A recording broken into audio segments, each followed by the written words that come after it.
This is not just a theory, it's a mirror. A psychological pattern so subtle and self-destructive that you probably don't even realize it's shaping your entire life.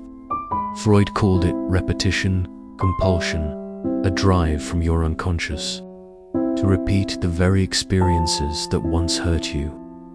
Not because you enjoy suffering, but because unresolved emotions from your past are pulling the strings. This is a free course. No fluff, no vague motivation. Just deep psychological insight designed to help you break the cycle that's been sabotaging your goals, relationships, and self-worth. Who should watch until the end? Anyone stuck in toxic patterns, people who attract the same kind of harmful relationships, who fail in similar ways again and again, despite trying their best. If you feel haunted by invisible forces from your past, this is your turning point.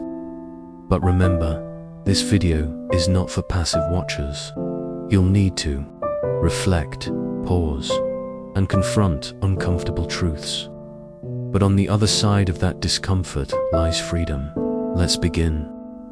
Freud first noticed repetition compulsion in his patients who, despite wanting to change, kept reliving the same emotional traumas.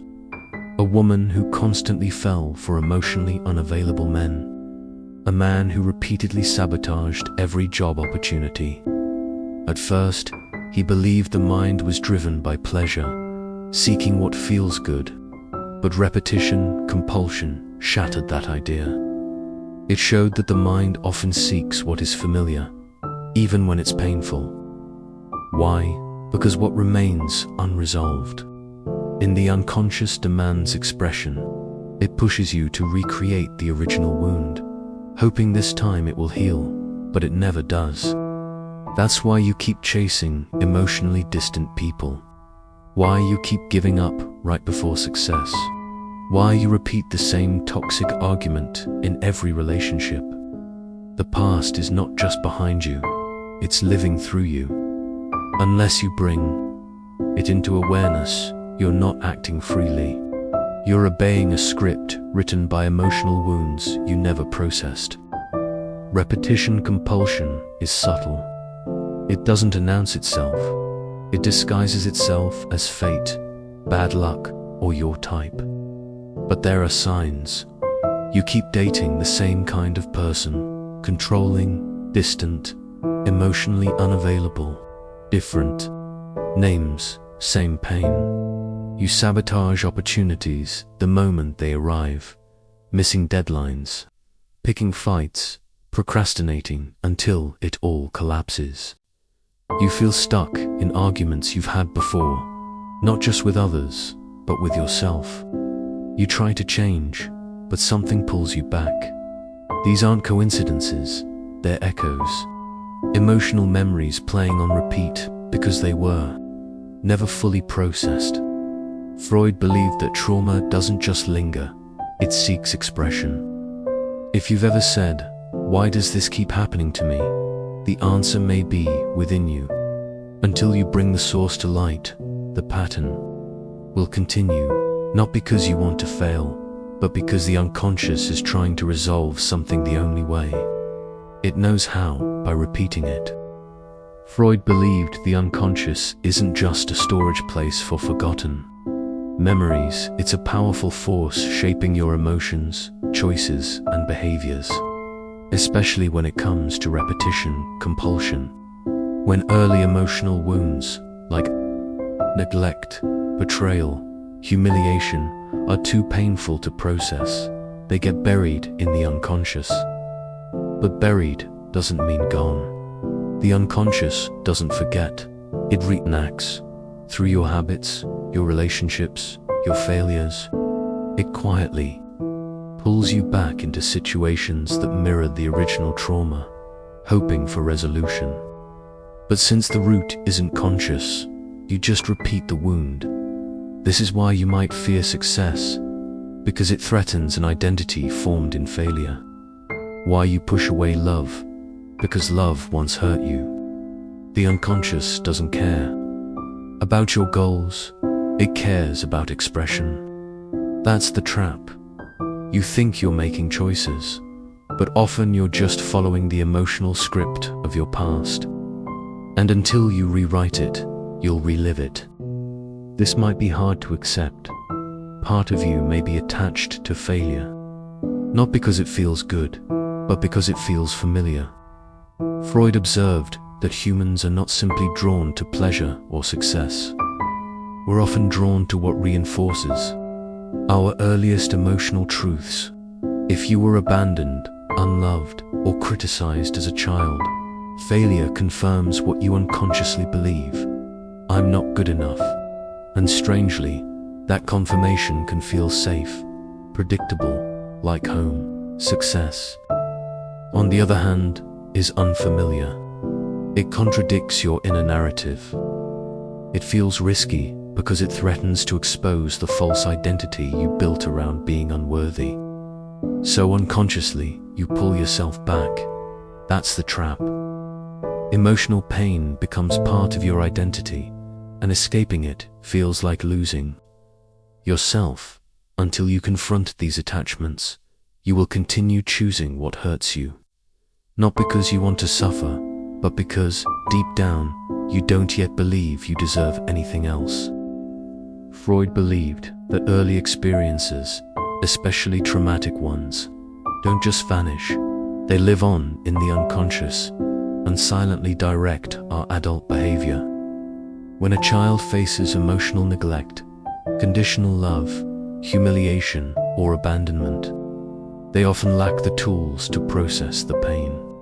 So, instead of healing, they internalize it. I'm not lovable. I always ruin things. I have to suffer to be accepted. These emotional beliefs become scripts buried deep, but still active. And as you grow up, your unconscious mind keeps replaying those childhood dynamics in adult form. Through relationships, careers, and self-sabotage. Freud saw repetition, compulsion, as the psyche's desperate attempt to resolve the unresolved. But instead of healing, it reopens old wounds. If you've ever wondered why certain failures feel oddly familiar, like emotional déjà vu, it's because they are. They're echoes from your earliest emotional life, begging to be faced, not repeated. You're not cursed, you're not broken, but your patterns, especially your most painful ones, are not random. Freud taught that repetition, compulsion, is a message from the unconscious, not a punishment. It's your psyche's way of bringing unresolved conflicts back to your attention, over and over, until you finally listen. Each failure, each self-sabotaged opportunity, each toxic cycle isn't meaningless. It's the unconscious screaming, there's something here you haven't dealt with. The repetition won't stop until the message is received. But most people don't get the message. They get frustrated, ashamed, or numb. They look for motivation hacks, quick fixes, or someone else to blame. But this isn't about willpower. It's about awareness. Until you pause and decode the pattern, you'll stay trapped in it. When you stop asking, why does this keep happening to me? And start asking, what is this trying to teach me? That's when the transformation begins. Repetition, compulsion doesn't just hold you back, it slowly erodes you. Freud warned that what we do not bring to consciousness returns as fate. Ignoring your patterns doesn't make them disappear, it just lets them tighten their grip. Over time, you lose confidence. You stop trusting your decisions. You become hypercritical of yourself, or numb altogether. Your relationships begin to reflect your inner war. Love feels unsafe. Success feels suspicious. Peace feels boring. And worst of all, you start to believe this is just who you are. But it's not. It's a learned survival loop, one that can be unlearned. Still, if left unchecked, Repetition compulsion can grow into full-blown neurosis, chronic anxiety, depression, even psychosomatic symptoms, because the unconscious doesn't wait politely to be heard. It demands expression. The more you ignore it, the louder and more destructive it becomes. The cost of ignoring the pattern is not just failure, it's the slow destruction of your potential. Freud didn't just diagnose repetition compulsion. He offered a way out through awareness, confrontation, and integration. Healing begins the moment you see the pattern for what it is. Not bad luck, not self-sabotage, but a buried emotional message. The goal isn't to stop the pattern forcefully. The goal is to understand it. Freud's tool, psychoanalysis, the talking cure. But even outside therapy, deep self-reflection can disrupt the loop. When you trace a failure back to its emotional root, abandonment, humiliation, shame, you begin to dissolve its unconscious power.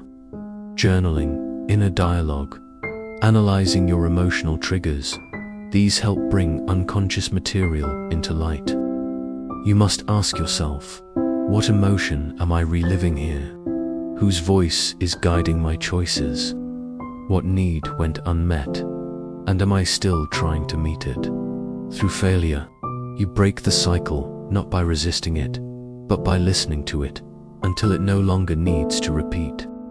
Awareness alone is not enough. Transformation requires repetition, too.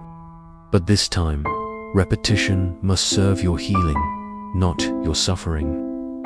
Freud knew that the unconscious is not tamed in a single insight. It must be rewired through consistent action. Here are daily practices to interrupt the compulsion and create new emotional pathways. 1. Reflective journaling. Write about recurring setbacks. Ask, what does this failure remind me of emotionally? 2. Inner dialogue. When triggered, pause and talk to the part of you that's afraid of success. What does it need? 3. Mindfulness meditation. Develop moment-to-moment awareness so you can spot the compulsion before it takes over. 4. Reparenting exercises. Speak to your inner child. Offer the validation and safety they never received. Point 5. Pattern mapping. Chart out your life's repetitive failures. Look for emotional fingerprints. 6. Somatic release. Let the body express what the mind can't. Breath work, movement, or safe emotional expression. 7. Self-compassion. Practice speaking to yourself, not with shame, but understanding. This weakens the compulsion's grip. Transformation isn't about perfection, it's about persistence. You're not here to erase your past, you're here to stop letting it script your future. Here's the hard truth Freud left us with. If you do not make the unconscious conscious, it will rule your life, and you will call it fate. Repetition compulsion is not just an idea, it's a trap. And every time you ignore it, the walls close in. You will keep chasing partners who hurt you, jobs that drain you, habits that numb you. And slowly, your life shrinks. Your dreams die quietly, buried under excuses you once believed were just bad luck. But now, you know better. You cannot unsee what you've learned. This is a one-way path. Once you begin to uncover the roots of your suffering, you must choose awareness or avoidance, growth or stagnation. And today, you have a choice. Not for perfection, but for clarity. Not for control, but for consciousness. So if you're ready to stop living on repeat, type this in the comments. I'm breaking the cycle. Make the commitment real. Because what you name, you can change. And what you face, you no longer have to repeat.